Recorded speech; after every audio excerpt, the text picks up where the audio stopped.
Hello, everybody, and welcome back to the Dorton and Duckett Debate Podcast. I am Lucas Dorton. I am joined with Nicholas John Duckett, Oh, John Duetkott. John Boy, as Keith would say. Um, Welcome back, Dorton and Duckett Debate Podcast. Like I mentioned myself, Lucas Dorton, Nick Duckett here. It's been a minute. Episode 68 here. It's been a little bit of time, huh? Yeah, my hair's gone. Yeah, folks. I'm sure if you're watching, Nick does have a brother. No, this is not him. This is Nick. It has been a while now since we've done a podcast. A lot of things changed. Work stuff kind of makes things, a little difficult to plan things around and different things going on. But I know we say that every time, and we think we're going to get into a good routine, and then we don't. So I'm hoping now this time we'll start that routine. But Nick, how are we doing on this Wednesday afternoon? Wednesday night. We're doing all right. The Lakers just made a decent trade. That made me happy. Yep. That was a good one. First off, congrats to LeBron James, all-time scoring record king. Not that anybody of notoriety will be watching this podcast to where that will matter, but you got to throw it out there. All the LeBron haters out there, suck it. Took the words right out of my mouth. But we will talk about LeBron and basketball another time. This episode is dedicated strictly to the Super Bowl. The Super Bowl coming up in a few days. Philadelphia Eagles, Kansas City Chiefs. A lot of times, Nick, I think with Super Bowls, you don't always have one of the favorites in the Super Bowl. Usually you'll see an underdog, maybe with one favorite, another underdog. The last four teams that were left probably were the four best teams in football going into the Super Bowl. Totally. And that does not happen often. And whether the Eagles were better than the 49ers, if the Niners had a quarterback that was healthy, I think that game could have been vastly different potentially. But never know. But Eagles, Chiefs, nonetheless, this is what we have.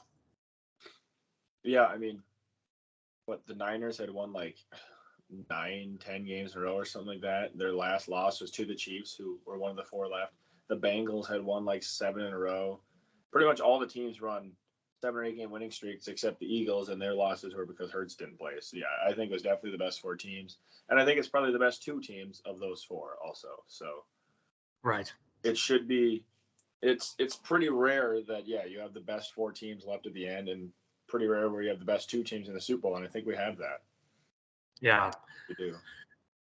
Yeah, absolutely. It's going to be a good one. One of the first things that I want to point out in this is, if I can find it here in a timely manner, the Super Bowl odds, it has not moved. They have Philadelphia 1.5. About 77% of the money has gone towards Philadelphia. And obviously you are an avid bettor. So as you know, a lot of times when a lot of the bets are heavily pushed on one team, typically the line moves a little bit too. But the line hasn't moved. It has been 1.5 for pretty much, I think the Chiefs were favored initially right away. And then after that, it has not moved. It's been Philly at 1.5 for a while now. Yeah, it's interesting because, you said like 77% of the bets have been on Philly. So typically, that many bets on Philly, that would mean the line would go up, like -2.5 or 3 something. Right. But so that tells me, surprisingly to me, but that tells me that Vegas must actually be higher on Kansas City than most because they're not pushing it and just saying, all right, continue to bet on Philly. Right. Or there was a bunch of preseason bets on, the Chiefs or something, and they're trying to make up for it. I don't know. Right. But yeah, it is interesting because 77% of the bets on Philly, that's a large margin. 3 out of every 4 bets about on Philly. And it hasn't moved, which is kind of strange. Right. I know you as well as myself. Now, funny, the last time we did a podcast was the NFL preseason episode. We were making our predictions. So first off, tells you how long we've been out of it. So glad we had our off season. We got to get back at it now. Anyways, but I remember, that was around the Tyreek Hill trade. There was a lot of people out there that were saying, "Oh, Chiefs are going to fall off." Mahomes doesn't have Hill. They're not going to win games. And AFC West is going to be a lot more competitive, which it should have been. That was a joke of a division this year. The Chiefs walked away with. I really didn't have a doubt in the Chiefs. I thought it'd be a lot closer than it did. But now we're getting to the Super Bowl, and it feels like the Chiefs once again are not. No one's talking about them to win this. Now you look at it, and in this circumstance, it makes sense. Philly has a phenomenal O-line, phenomenal D-line. They have like 4 or 5 players that have double-digit sacks. Their secondary is good. Offense is good. They have and Sirianni's a dog. They have a lot of great weapons. So I can understand a little bit once we're at the Super. Philly is a very good team. But I think a lot of people are still extremely overlooking Kansas City, and I don't think they should. Well, yeah, you mentioned like at the beginning of the year. One thing I remember with the preview, like you were pretty high on the Chargers. Yeah, if I remember correctly. Which I get that. Yeah, I thought the division was going to be good. I'm a big Russell Wilson guy. Shocked how bad he was. I thought the Broncos would be good. I thought the Raiders would be good. I thought the Chargers would be good. But I probably sound like a broken record to you. I mentioned that one Facebook post that time how some post ranked the Chiefs as the worst offense in the AFC West. And right as I seen it, I told you, I'm like, dude, do you see this? This is ridiculous. Like, are you kidding me? Yeah. And I've come back like 3 different times and tagged the people like, yeah, idiots. I told you. Like, it shows how much they're underestimated. It's like, yeah, they lost Tyreek Hill. Big whoop. They have the best quarterback in the league and the best offensive coach. Maybe the best coach overall in the league. Yeah. I just don't understand how teams can be so good for so long and then people just write them off until they've written themselves off. Don't write them off. It's just like Brady all these years. Oh, he's done. He's going to retire. Yeah. Now we're sitting here and he's finally done. 7 years ago, I heard about how he'd be done, and then he won 3 more Super Bowls. Like don't write them off until they wrote themselves off. And the Chiefs have given nobody any reason at all to think they can't do it. They're probably better than this year than they have in the last couple of years. Yeah. And that's why the line's only 1.5. To most teams, the Eagles would be a heavy favorite against. Yeah. But you can't write off Mahomes and Andy Reid. You just can't do it. No, you can't. And then that's a good point. I feel a lot of times Mahomes, I think right now is kind of getting put into that category of he is so unbelievably good that I think sometimes people forget how good he is. Yeah. And so he kind of gets not forgotten about, obviously, but people are like, Joe Burrow's the guy, Lamar Jackson for a while is the guy. And that happened to Tom Brady a lot. Tom Brady was just so much better than everyone else that he just was kind of out there. And we were talking about other people. That's like, Mahomes is still Mahomes. You hit it right on the head. You mentioned Joe Burrow. Granted, Burrow's earned a lot of respect from me. Yep, not that it was ever I never doubted Burrow, and I've always liked Burrow. It's just I never realized quite how good he was. He is good. But I think people are acting like Joe Burrow's on the same pedestal as Mahomes. Like, Burrow very well might be the second best quarterback in football. Yep. I definitely thought it was Josh Allen, but the last few weeks of the season, I think we've shown Allen might not be. Burrow might be quarterback too. Yep. But nobody's even close to Mahomes, and he proves it 9 in, 9 out.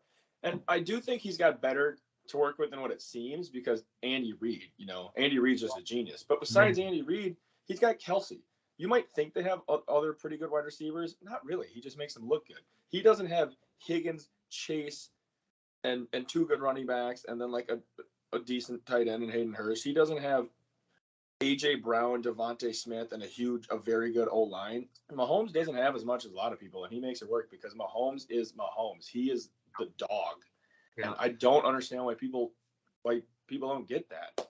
And like I said, I just said it, but I think that's why the Lions where it is. Like the game's won in the trenches. Yeah. And the Eagles have a very, very, very good offensive and defensive line. That's why they have the edge. But the better quarterback, when there's a game between two really good teams, the better quarterback wins a lot. And Mahomes is the better quarterback in every game he plays in. However, and we'll get to it, but Jalen Hurts, that guy is very good too. He's a stud. But I just it's like the whole LeBron only having 4 MVPs when he could probably have like 8, you know. And eventually, if Jokic wins this year, he'll probably won't win one ever again because they just stopped giving him to him, you know. And like Mahomes is there now. That people just forget about how good he is because he does it every year. That being said, I do think Mahomes will win the MVP this year. I actually think Hurts should win. I really do. But because he got injured, I think they'll give it to Mahomes. But yeah, it's just people start forgetting essentially how good you are just because what your extraordinary just becomes ordinary, you know? Yep. Yeah, absolutely. You hit the nail on the head there with that. You know, Joe Burrow, I would probably agree, probably is quarterback too. Josh Allen, I was definitely, I mean, I picked him to be the MVP before the season started.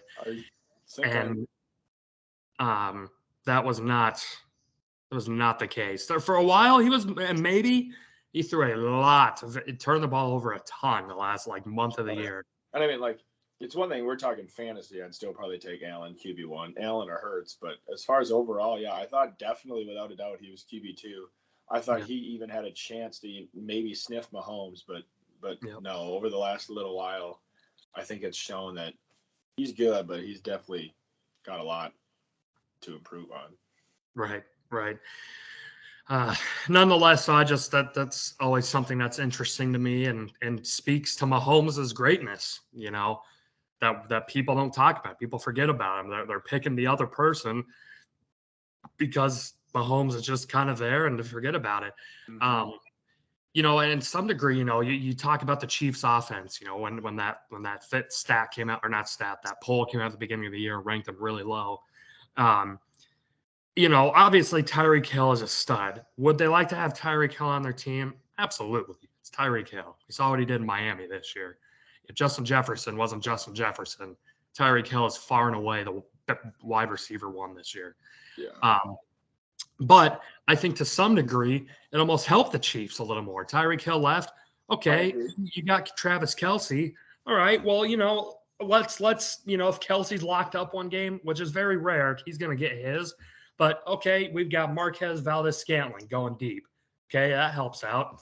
We got Juju doing those crossing routes. So they kind of found a way to make up for the loss of Tyreek Hill and other people's strengths. And I think that speaks to the greatness of Andy Reid. Yeah, I definitely would say yes. Andy Reid is just a genius offensively when it comes to play calling and scheming, and that's the biggest reason. But I would agree also. Who knows? It may have actually been a good thing. I'm not saying Mahomes did this because I mean to be honest haven't watched enough Chiefs games and you know got down to the nitty gritty to tell you this. But I'm sure every quarterback, even the best in the league, Mahomes, can be like me on Madden and just you know, oh, we're gonna go to square ahead of time. You know, we're gonna go to Tyreek Hill. You know, but when I think Rodgers had a history of just kind of looking down Devontae Adams. Obviously, it's going to work out a lot. It's Devontae Adams, you know, it's Tyreek Hill. But when that guy's not there, it almost forces you to actually see through reads and find your best option. And sometimes that can make the offense run a lot more smoothly, you know, and better. And I think they average more yards and points per game this year than last year, I believe. It's got to be close. Well, don't quote me on that, but I think they did. Very close. Yeah. Well, I think the script writers did a pretty good job this year when we got rid of Tyreek Hill, and Mahomes still must have been happy. Oh, still going to the Super Bowl this year. Trading Tyreek Hill. Well, I'll trust you guys. Yeah. But no. Anyways, you know, it's gonna be a great game. I hope it's going to be a good game. It should be. But. It should be. I don't know at this current moment if I've crowned who I think is going to win. Obviously, by the time this podcast is over, I'm Yeah, going to you have to better. come up with some kind of an answer. So I'll just keep stalling, and eventually I'll come up with something. And that may change in just because I don't know. I truly don't know. It's like, for me, it was Tom Brady all those years. Okay, you look on paper and you look at the other teams, the Colts, the Broncos, the Steelers, the other teams, and it's like they got some dogs over there, and they may have a very good chance at winning, but then on the other end, you got to remember Tom Brady's a quarterback, Yeah, and that's Peyton struggle. Manning could have made so many more Super Bowls if it weren't for Tom Brady. Right. But and then going on the Eagles side of things, um, they have, I think, the most complete team. It'll be interesting to see how the quarterback play does go. Mahomes, a little bit of an ankle injury. It sounds like for the most part that's gone. I don't think it will be He's had gone. 2 weeks to recover from it, but I'm sure it'll still linger with him. Still linger a little bit, and then Jalen Hurts and that shoulder issue too. It sounds like that's also progressing well. Obviously, I think much like Mahomes' ankle, the shoulder is just, it's going to be a thing that's there. I don't know how much it'll impact his game, but it'll be there. Mm-hmm. So that'll be interesting to see what happens. I'm wondering, do you think the Philadelphia Eagles? I mean, you mentioned it before. Arthur Juan Brown, Devontae Smith, Dallas Goedert, great players. But do you think Philly maybe leans more on the run game than they do the passing game?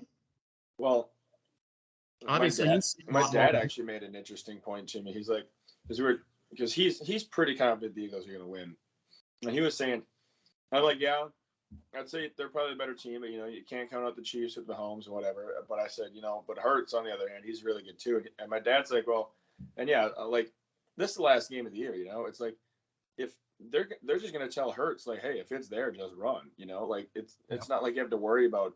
You don't. I mean, yes, I mean you can get injured mid-game like Brock Purdy, but like it's not like you're worried at this point about preserving your legs and not getting hurt so you miss half the season, right? Like this is the last game. This is do or die, So it's like Hurts, if it's there, run, And Hurts is the best running quarterback in football, probably. I'd take him over Lamar. And so the run game, as far as the quarterback is concerned, I'd say is probably going to be a very key component of the game, especially considering Chris Jones is probably going to pressure, which causes rollouts and whatnot. But yeah, just the run in general, like with the running backs, we both talked about it. I don't remember if you made. I don't know if you made the bet or not, but I did. The whole Boston Scott and Kenneth Gainwell over 40 yards. It seems 40 like yards. Seems like an easy bet to me, but hammered it. Probably shouldn't go do it because if we're both telling you to do it, probably won't hit. But right, I'm like they got those two and Miles Sanders. Yep. And if the Eagles get a lead, well, the best way to preserve it is keeping it out of Mahomes' hand and running. And the Chiefs' run defense isn't no juggernaut or anything. So yeah, I think they're definitely going to try to establish run off the bat for sure. Yeah, it's going to be tough. Chris Jones is obviously a stud. I believe, up for Defensive Player of the Year potentially. He's an absolute animal. I mean, him and Aaron Donald are the best 2 D linemen in the league. Interior for sure, but then linemen in general. I mean, Greg Jones stuff. Right. What was it? Oh yes, Philadelphia though, they have some studs on that offensive line. Lane Johnson is a dog. Jason Kelce is a dog. Mailata is a dog. They have some. I mean, you want to watch phenomenal O-line play. I think some of the best offensive lines in football. That the Philadelphia Eagles, San Francisco 49ers have a absolute. They have an amazing offensive line. Obviously anchored by Trent Williams. I mean, my gracious, that dude is an absolute animal out there. Those are some of the best O-lines out there. And like you said before, football games are won and lost in the trenches. If you can block dudes and if you can get pressure to the quarterbacks, you're going to be a successful team. Yep. Your secondary doesn't have to be very good when the quarterback doesn't have any time for it. Nope. And left tackle is always the big one that's talked about, right? Or a right tackle if your quarterback's a lefty. But I think the center is much more vital to a team than people think. I'd say the center, honestly, might be the most important offensive lineman. Probably still Yep. left tackle, but Yep. center's right there with him. And Jason Kelsey is probably going to be a Hall of Fame center, and Yep. he's one of the best to do it. And Yep. with the amount of pulls and whatnot, that guy can Yep. execute. He's a huge vital part of that offensive line, that offense in general. And another interesting thing, to my knowledge, everybody who played in the NFC Championship game for the Eagles is playing in the Super Bowl as far as starters. And they had all 22 opening days, all 22 week one starters start. That's rare. That is so rare. Some of them were injured at some points throughout the year. Right. Johnson, Jalen Hurts, both had injuries there, but all 22 of them started the NFC Championship game, and I believe they're all starting the Super Bowl. That's very, very vital, and Yep. gives them an advantage right there. Got to be healthy. I mean, the Chiefs are healthy too, but right. Yeah. But it shows how far good health can bring you. I mean, I don't want to keep bringing up the 49ers. They're not in the Super Bowl, but like Jimmy G, he probably does all right. I mean, to think they were on their third string quarterback, and if their third string quarterback would have stayed healthy, I think we all agree that would have been a game. And that was their third string quarterback. Imagine if Trey Lance panned out, or they still had Jimmy G. It's hard enough to win with third string, much as the fourth string. And it's just sometimes there's nothing you can do. Injuries are just part of the game, and can't play football. You're going to get hurt sometimes. Yeah, and sometimes there's nothing you can do. One thing that I want to bring up, Philadelphia Eagles wise, remember a few years ago, we were just talking about how the Philadelphia Eagles are one of the worst teams in football. They had just won the Super Bowl in 2017, blew everything up 2020, fired Doug Peterson, got rid of Carson Wentz, bringing in Nick Sirianni. I think a lot of people were not fans of him right away. They thought he was an interesting dude. The whole rock, paper, scissors thing with the competitiveness, that off-put a lot of people. Boy, does Howie Roseman deserve all of our apologies, because what he has done bringing in Jalen Hurts. I mean, last year we didn't know if Jalen Hurts was going to be a guy. Turns out he's more than a guy. Makes a great trade for Arthur Juan.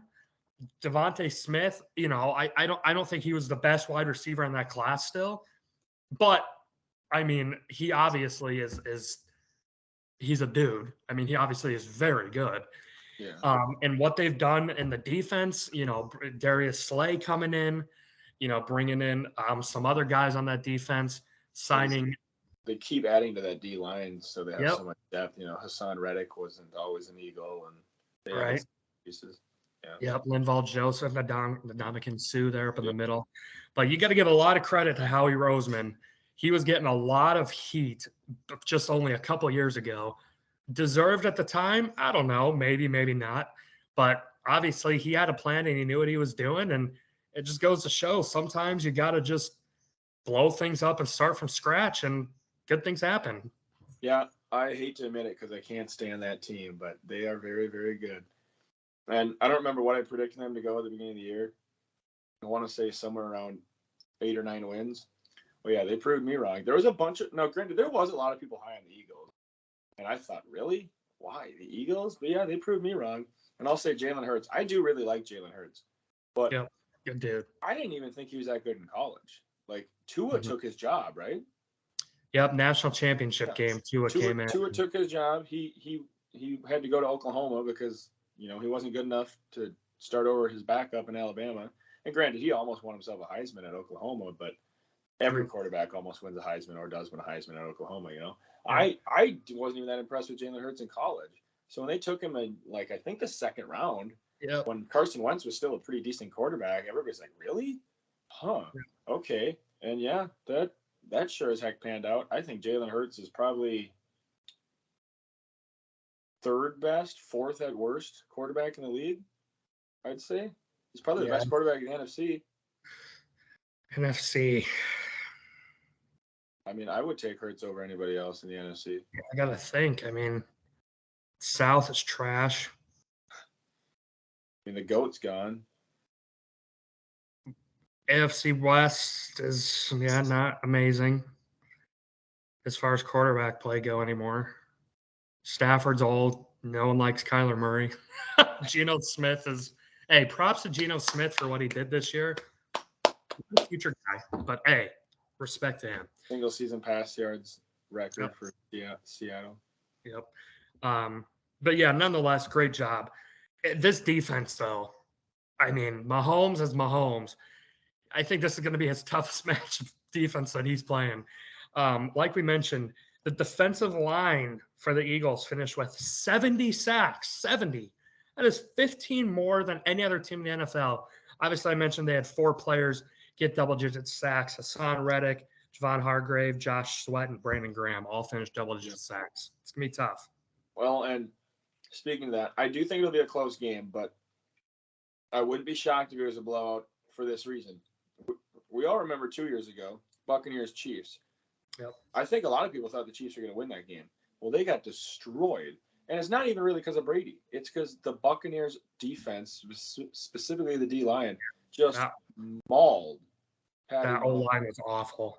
Now, granted, the O-line's a lot better than that O-line. Yeah. But this Eagles D-line's also a lot better than the Buccaneers D-line. No shame to the Bucs D-line. That was a very solid D-line. Yeah. Yep. But so, if they can pressure the Chiefs like the Bucs did, it's over. And Mahomes, as we know, does not have an ankle that's 100%. I don't think the ankle will be that big of a deal. I mean, he already played on it last week or 2 weeks ago, and he's had 2 weeks now to rest. And the dude's just tough as nails. But it's regardless, it's still injured. And if he's going to need to be able to scramble, and if he can't do it, great, it's going to be a problem.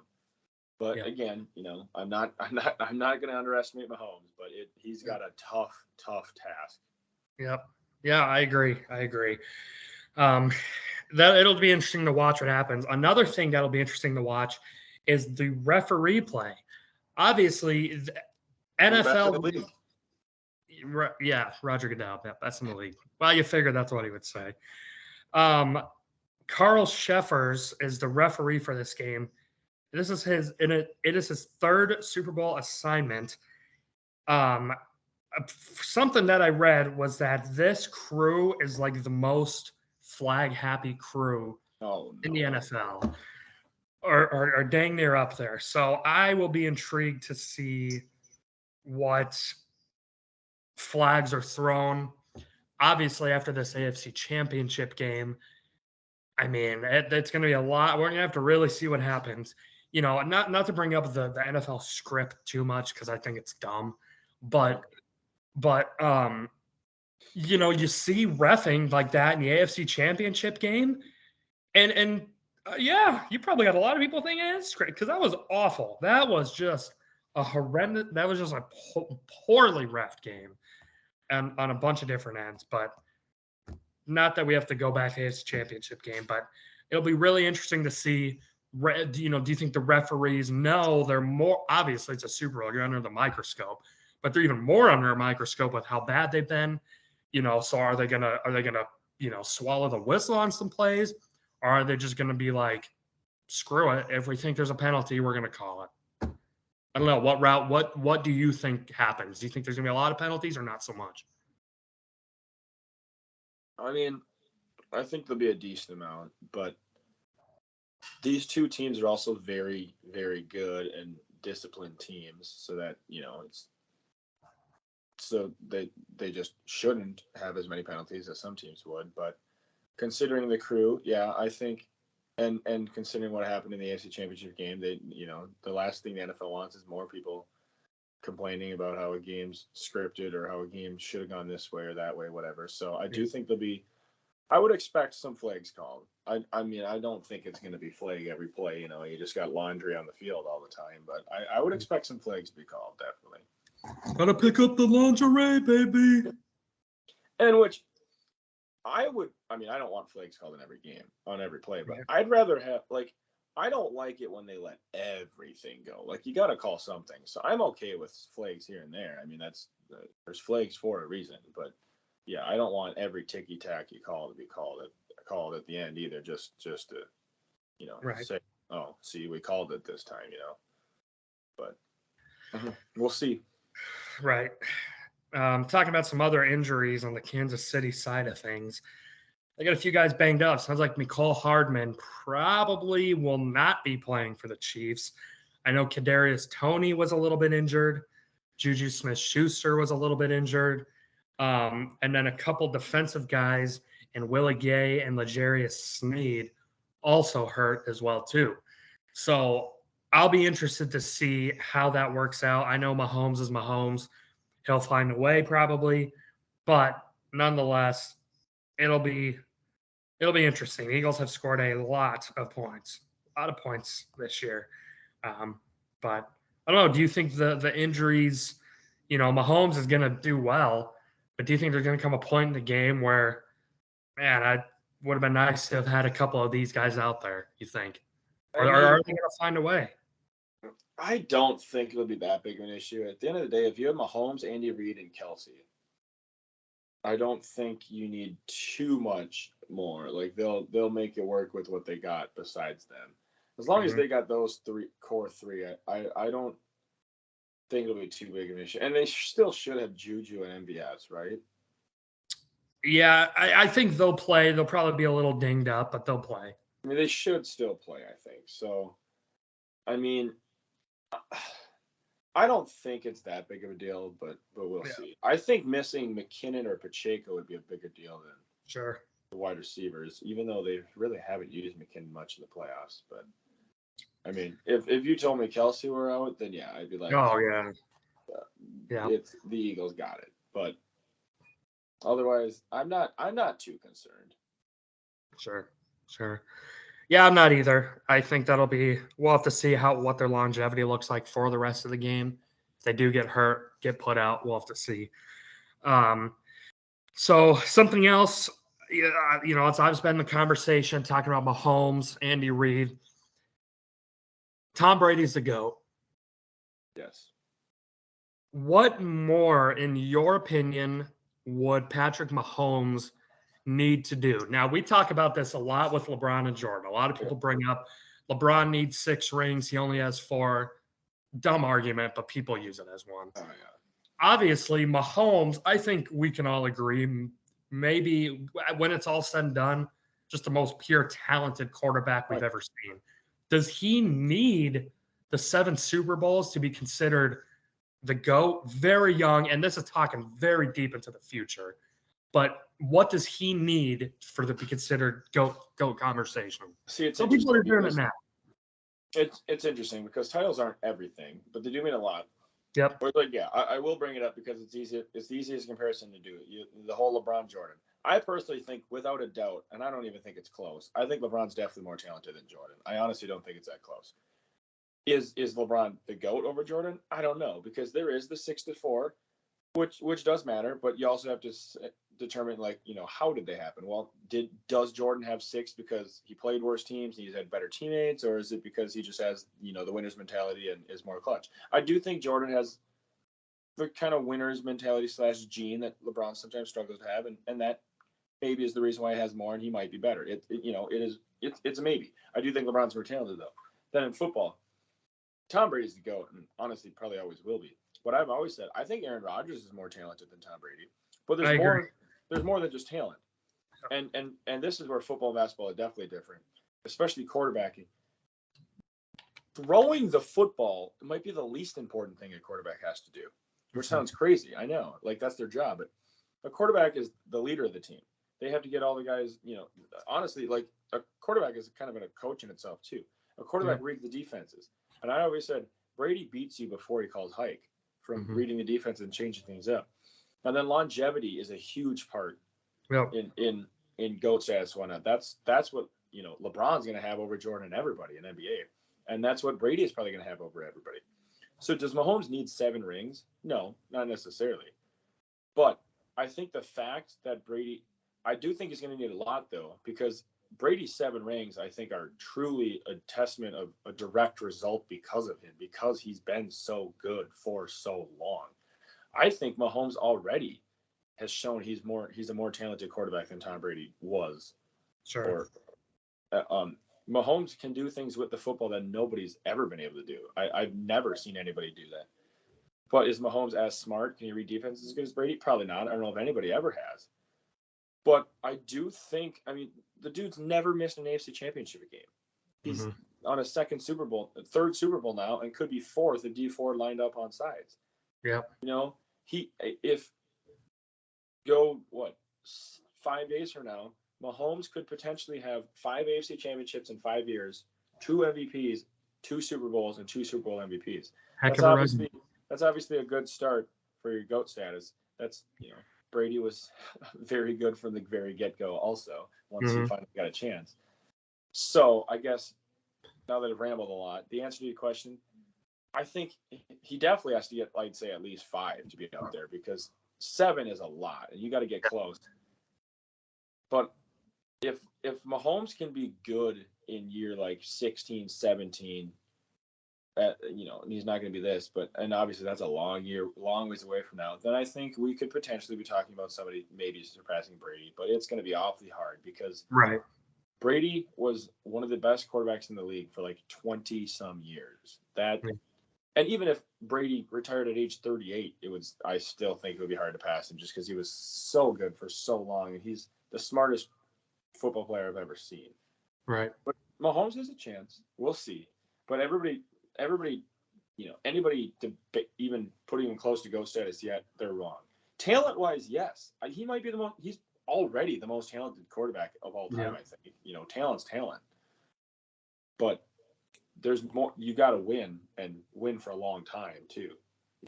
A GOAT of the best player, let's see, Sandy Koufax, for instance, is probably the best pitcher of all time if you take anybody's just straight up prime.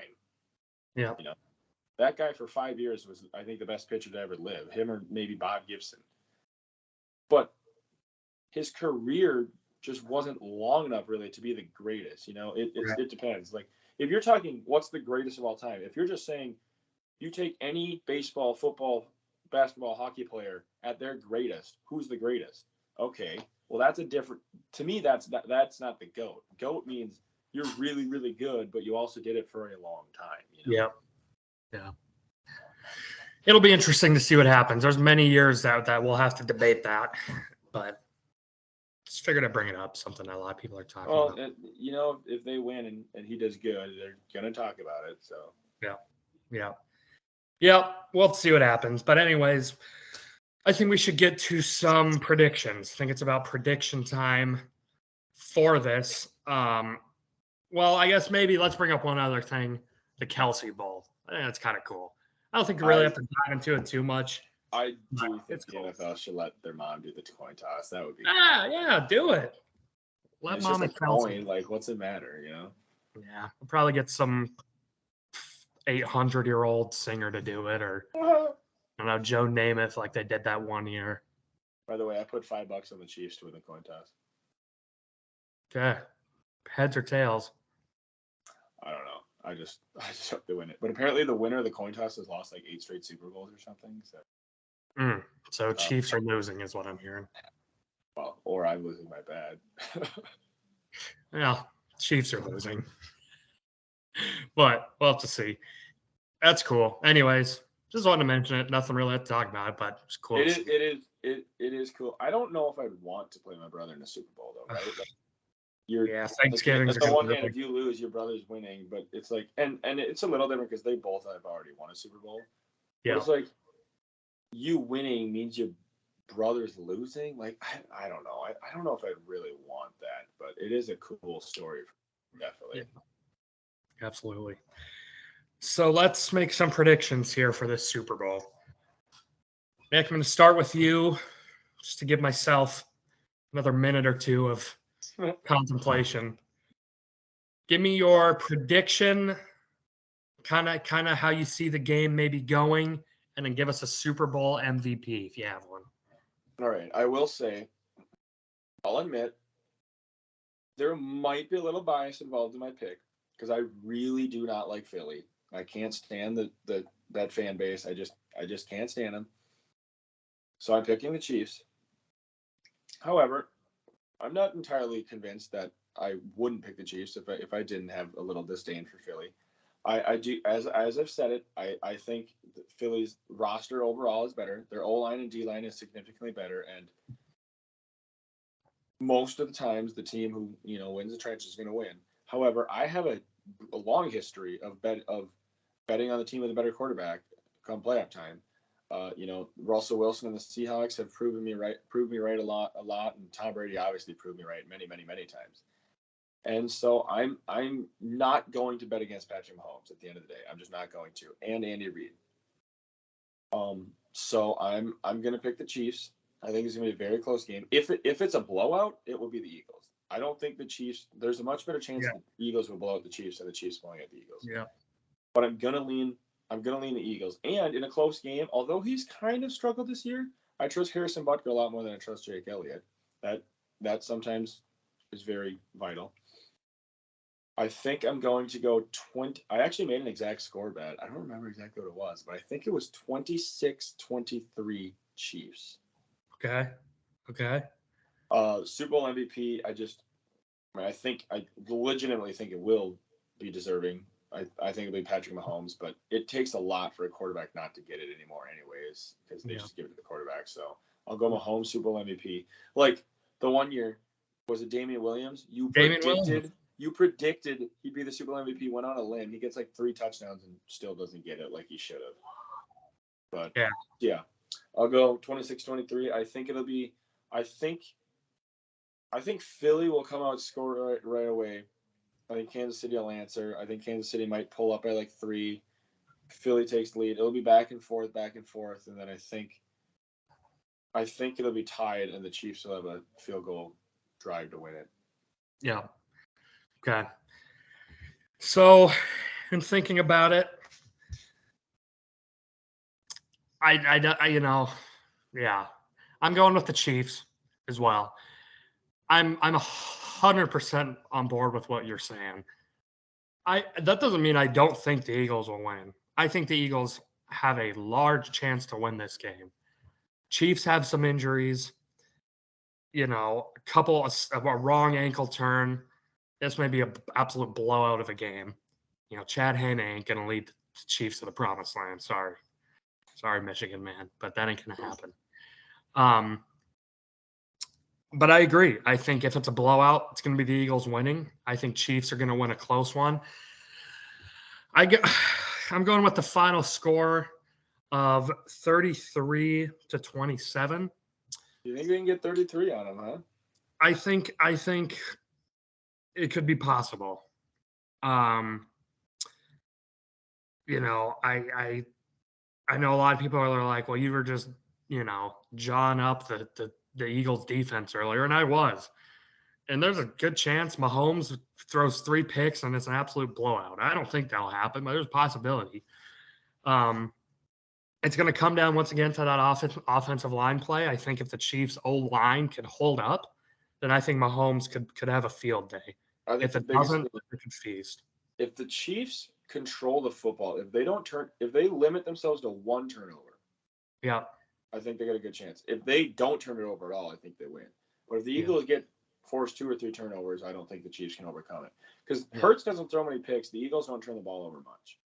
Mahomes has been a lot better this year, but Mahomes throws some picks. He's not like Rodgers and never throws any picks. But if they can limit themselves to 1 or less turnovers, I think that should be their key. Yep, I agree. Yeah, I think it's going to be a great game. I hope so. But for me, I think my big thing to what it's going to come down to, all of the props, all of the roses in the world to Nick Sirianni. He's done an absolute hell of a job this year. At the end of the day, sometimes coaching wins games. And all of those years when those Patriots teams, when Bill Belichick, on paper, they probably were not the better team. But Bill Belichick will do a great thing, which is if you're right-handed, he's going to make you throw left-handed and make you beat you that way. Now, Andy Reid isn't a defensive guy. He's an offensive guy. But he is so smart. He will find ways to get guys open. He'll find ways to pick apart the defense. Isaiah Pacheco might have. I mean, he's played well. That dude runs pissed off. Yep, you need 200 points out of him. Yeah. Yeah, I don't know if that's going to happen, but I'm sure stranger things have happened before. I'm entirely convinced Andy Reid and Mahomes could find a way to put up 23 points on the 85 Bears. You know, Reid is a genius when it comes to picking apart defenses. Yep, he is. So I'll be intrigued to see how it goes. Facing his former team in the Super Bowl, by the way. It's kind of cool. Yep. But I guess I'm pick Super Bowl MVP. Mahomes, Chiefs win. We'll probably win it. I'm not going to go that route though. I'm not going to do it. You're gonna pick what should be the MVP again, and it's going to go to Mahomes. I think the script writers, if they haven't already written this, they need to. Yeah. Travis Kelce, Super Bowl MVP. I think I'm predicting. I'm predicting two touchdowns, 100 yards, 105 yards, 2 touchdowns. I think one of them is going to come late in the game when they need it the most, and they're already propping up the Kelce Bowl. Yeah. Why not give Travis Kelce the Super Bowl MVP? Mahomes will probably get it. He'll probably get it, unless he just absolutely craps a bet, and if that case, then Philly's winning. I'm going to go Travis Kelce, but I like it. We'll see what happens. But anyways, it's episode 68. Is there any other topics, things regarding the Super Bowl that you want to bring up, talk about, any other storylines as far as that goes? We covered our bases for the most part, I think. Not really. I definitely thought I was Bills all year and Bucks because I just always pick Brady. That clearly didn't happen. Yep. Now I'll actually have to think preseason who I actually think is going to win a Super Bowl now that I don't just pick Brady every time because it works like half the time. Yep, it's a great pick. But you looking forward to halftime show? Rihanna. At first I heard Rihanna, I'm like, but she's got some good songs. She's got some pretty good songs. It's growing on me. Yep, we'll see what happens. But anyways, that's all we have for this podcast, folks. Thank you for listening. If you want to follow us on social media, you can follow Nick at Doetkott, Doetkott on Twitter. You can follow myself at Lucas_Dorton, capital L, capital D for that. If you'd like to follow our podcast page on Twitter at DND_podcast. So certainly look up all of those. Give us a follow. If you would like to be on a podcast in the future, we love having new people on, new insights, what people think. So certainly let us know. We'd love to have you on and talk some sports with you. But anyways, folks, as for myself and Nicholas John Doetkott, we will see you after the Super Bowl, episode 69. This is episode 68. Thank you, folks, for listening. And until next time, we are out.